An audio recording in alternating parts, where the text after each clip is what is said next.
अस्सलाम वालेकुम, welcome back to all beginner. FundedNext Stellar instant account का ये चौथा पार्ट है जिसमें हम रूल्स के बारे में बात कर रहे हैं। बेसिक टू एडवांस चीज़ें जो फंडिनेक्स इंस्टेंट अकाउंट की हैं वो हम डिस्कस कर रहे हैं।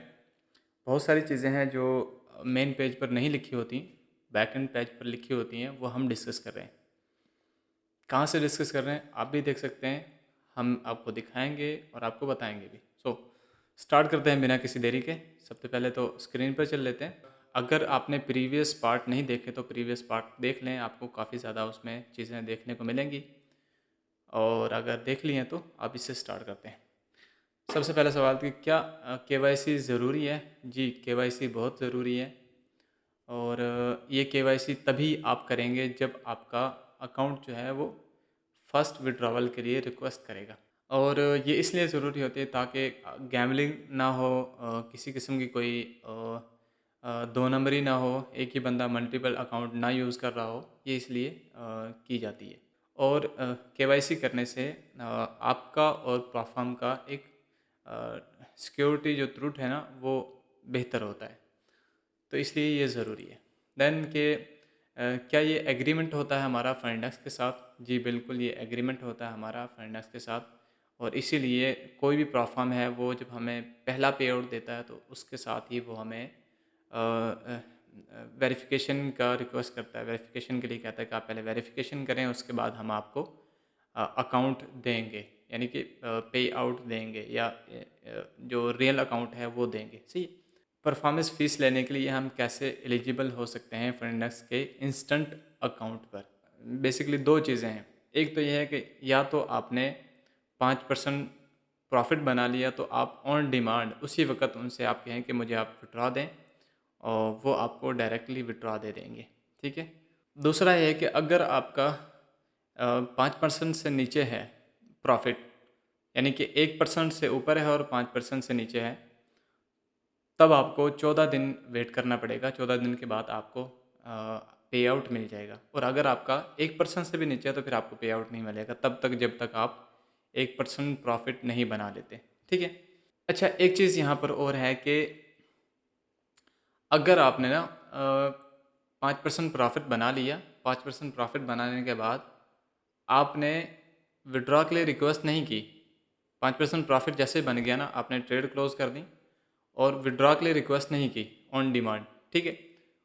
साथ ही आपने एक और पोजीशन ओपन कर दी, तो अब आपको ऑन डिमांड जो ऑप्शन है वो नहीं मिलेगा, यानी कि ऑन डिमांड पे आउट नहीं मिलेगा। अब आपको 14 दिन इंतज़ार करना पड़ेगा, तभी जाके आपको ऑन डिमांड पे आउट मिलेगा। ये सारी चीज़ें थी जो मैंने आपको बताना ज़रूरी हैं और आपको पता होना भी ज़रूरी है। ठीक है। आप कैसे विड्रॉवल के लिए रिक्वेस्ट कर सकते हैं, कि ये प्रोसेस कैसे होगा? नंबर 1 पर आपने अपने अकाउंट से अपना फ़ंड जो है, जो आपने प्रॉफ़िट किया है, वो ट्रांसफ़र करना है वॉलेट के अंदर। और इससे पहले आपने एक चीज़ ध्यान में रखनी है कि आपका अकाउंट वेरीफ़ाई होना चाहिए, यानी कि वेरिफ़िकेशन आपकी कंप्लीट होनी चाहिए। अगर नहीं हुई तो फिर मसला हो सकता है।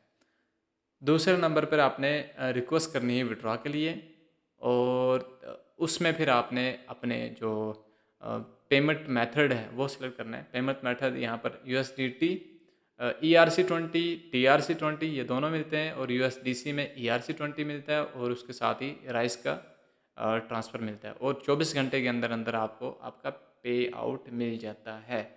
अच्छा, विड्रॉ लेते वक़्त ना आपने एक चीज़ ध्यान में रखनी है कि आपने ना जैसे मिसाल के तौर पर 1000 आपने प्रॉफ़िट बना लिया, तो आप ऐसा ना करें कि पूरा ही 1000 उसमें से निकाल लें। कुछ ना कुछ उसमें रखें, 10-20 थोड़ा-सा ना उसमें से कम कर लें, यानी कि 980 निकाल लें, 970 निकाल लें, ताकि आपका जो अकाउंट का बैलेंस है वो डिस्टर्ब ना हो, किसी भी वजह से डिस्टर्ब ना हो।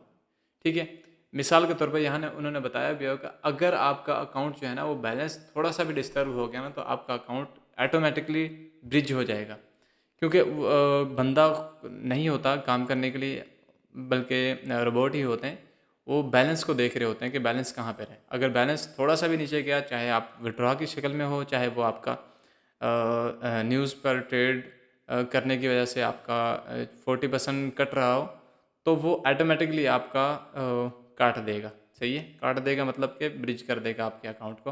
तो इसलिए आपने कोशिश करनी है कि 10-20 उसमें रहने दें, ताकि आप किसी भी किस्म की परेशानी का सामना ना करना पड़े। ठीक है। क्योंकि अगर 10,000 पूरा 1000 ही निकाल लिया और उसमें से फिर वहाँ पर थोड़े बहुत कम हो गए, यानी लाइक एक दो सेंट भी कम हो गया ना 10,000 में से, या $1-2 कम हो गया 10,000 में से, फिर आपको मसला बन जाएगा, यानी कि आपका अकाउंट ब्रिज हो जाएगा। इसलिए बेहतर ये है कि आप उसमें 10-20 छोड़ दें ताकि आपका अकाउंट ब्रिज ना हो, बोर्ड को कोई साइन ना जाए इस तरीके का, और आपका अकाउंट बचा रहे। ठीक है, ये सब चीज़ें हैं, ये आपने ध्यान में रखना बहुत ज़रूरी है, क्योंकि अक्सर जो प्रोफार्म है ना वहाँ पर विड्रॉ की फ़ी होती है, कुछ ना कुछ फ़ी होती है वहाँ पर, 10-20 ऐसे करके कुछ भी होती है, या 1% 2% ऐसे।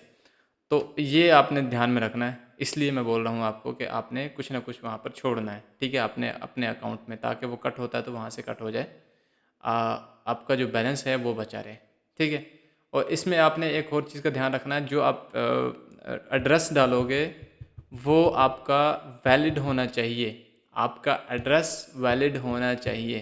अगर आपका एड्रेस वैलिड ना हुआ, गलत हो गया, तो फंडेक्स उसका ज़िम्मेदार नहीं होगा, आपको पेमेंट भी नहीं आएगी, फंडेक्स ज़िम्मेदार भी नहीं होगा। ठीक है, नेक्स्ट है जी, हम कौन से क्रिप्टो वॉलेट जो हैं वो हम भेज सकते हैं फंडेक्स को परफॉर्मेंस फ़ीस लेने के लिए।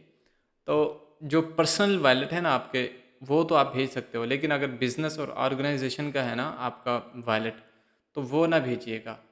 उसमें ऐसा होता है कि आपका अकाउंट जो है वो आपका परफॉर्मेंस फ़ीस जो है वो डिनाई हो जाएगी। डिनाई मतलब कि वो पहुँचेगी नहीं, या पहुँचेगी तो वहाँ से डिक्लाइन हो जाएगी। डिक्लाइन होने की वजह से आपका विड्रॉ भी जाएगा, आपका विड्रॉ भी फंस जाएगा, और आपका जो अकाउंट है ना वो भी ख़तरे में पड़ सकता है। इसलिए आपने अपना जो पर्सनल वॉलेट एड्रेस है वही यहाँ पे यूज़ करना है, किसी थर्ड पार्टी का या किसी बिज़नेस का या किसी भी ऑर्गेनाइजेशन का वॉलेट यहाँ पर नहीं डालना। ठीक है, और कौन सा बेस्ट टाइम है फंडेक्स से स्पोर्ट से बात करने के लिए, तो बिल्कुल सिंपल सा लिखा हुआ है कि ऑल टाइम आपको सपोर्ट मिलेगी, लेकिन उसके कुछ स्टेप हैं कैसे सपोर्ट आपने हासिल करनी है। सबसे पहले है कि आपने फंडेक्स की वेबसाइट पे जाना है, ये वाला आइकॉन आपको दिख रहा है ना, ये वाला, इस पर क्लिक करना है, और यहाँ पर आपने क्लिक करके सेंड मैसेज पे क्लिक करना है।